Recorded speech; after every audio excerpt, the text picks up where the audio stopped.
Hi, I'm Frank Graney from Strand Conveyances. I'm going to be on next week's open house with Greg Moulton discussing all your conveyancing issues.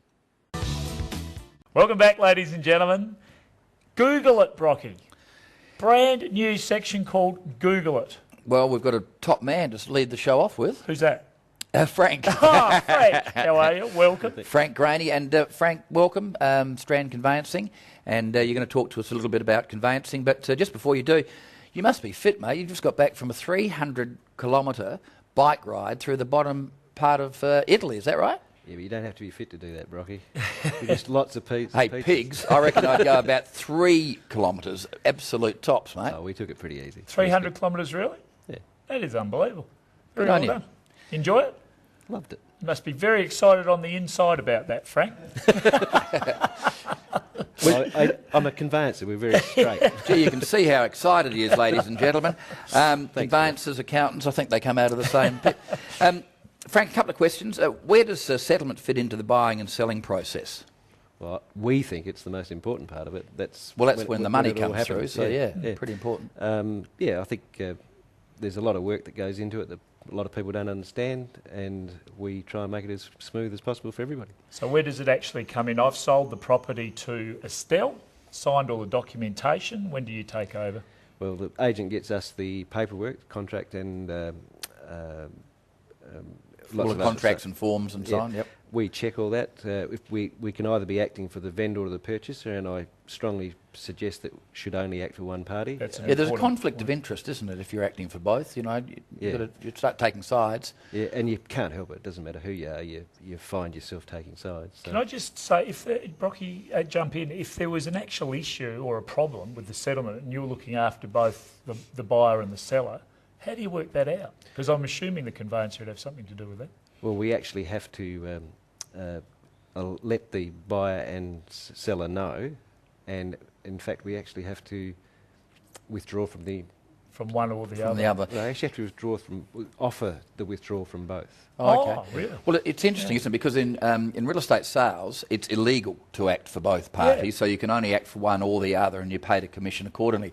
And it's always frustrated me that if you're selling fine art, and you're the owner of the piece of furniture or whatever it is, or painting, you get charged whatever it is, 10% or whatever, but then the buyers have to pay a 15% premium as well, so they get it both ways. And it's interesting though, because conflicts are there, and I take your point, and I think it's very important for the viewers to realise that you should only have a person acting on your behalf, because then you know that your rights are going to be absolutely protected. So that's good. What are the actual steps, Frank, of this settlement? So you've got all the documentation. What do we do from there? Well, there's two parts to it.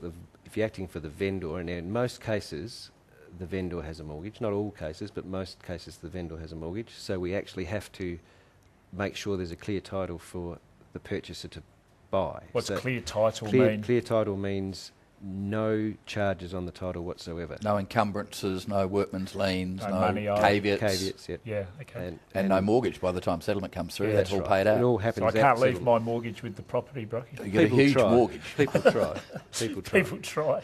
And many people actually think they've got a clear title because they've paid out their mortgage, but they haven't actually discharged it. And you say, you've got a mortgage, and they say, oh, no, we haven't. Yeah. Well, you have. That's an interesting one, isn't it? Yeah, okay. And in terms of settlements, firstly, how long does it take for the settlement process to be completed? But also, perhaps for the viewers, certainly in years gone by, there were a lot of 30-day settlements and perhaps 60 days. But now my understanding is that the banks are saying, look, we just can't get the money ready inside 45 days.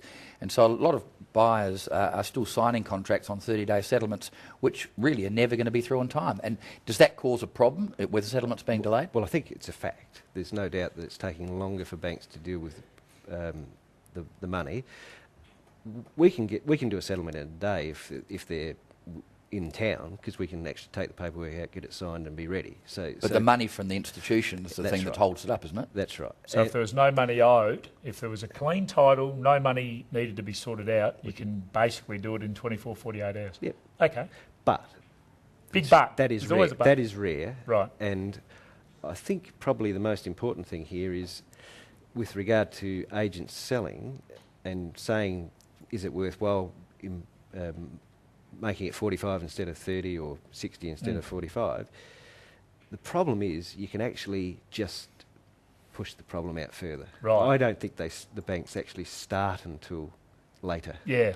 So I There actually you go. think you're only going to exacerbate the problem if you actually make the settlements longer. Keep the pressure on, Brocky. Well, that's Stick 'em at right. 30 days. And guys, I must say that Frank Graney and Strand Conveyancing are extremely professional. One of the great things about dealing with them, and a lot of our agents do, is that Frank's really behind it, Maltz. He's on the case. He's on the case with the banks and so on, making sure. Because the worst thing that can happen is if one party's ready to move in, but the vendors haven't found a spot to move out to, or there's a delay, and you've got removalist vans coming in, and that does happen a bit, and that's part of your probably the negative part of your job. Yeah, one of the scariest things is if there's a snowball effect of 5 settlements pending and the first one doesn't happen. Yeah. Nights at the height. Frank Graney, Strand Conveyancing, thank you very much for being part of our brand new segment, Google It. I'm sure you'll be back on board. Frank, if people want to find you at Strand, how do they? Strand Conveyancing is located at 29 Young Street in the city. Phone number is 84103344 for either Renee or myself, and my email address is frank.graney@strandconveyancing.com. No AU. No AU, because you are going global, my man. That's right. That's it. The other one is obviously your website, which is an absolute cracker, and it's getting updated, I think, as we speak. Is that right? It's not quite at its peak yet, but it's getting pretty we're actually close. starting to get some feedback from interstate from it. So Fantastic. Yeah, I think conveyancing is about attention to detail, ladies and gentlemen, and Frank's the man. And talking about attention to detail, our another new section, Brocky, is called Help Desk. Wow. And we've got Lucy Eckerman from Duncan Bashir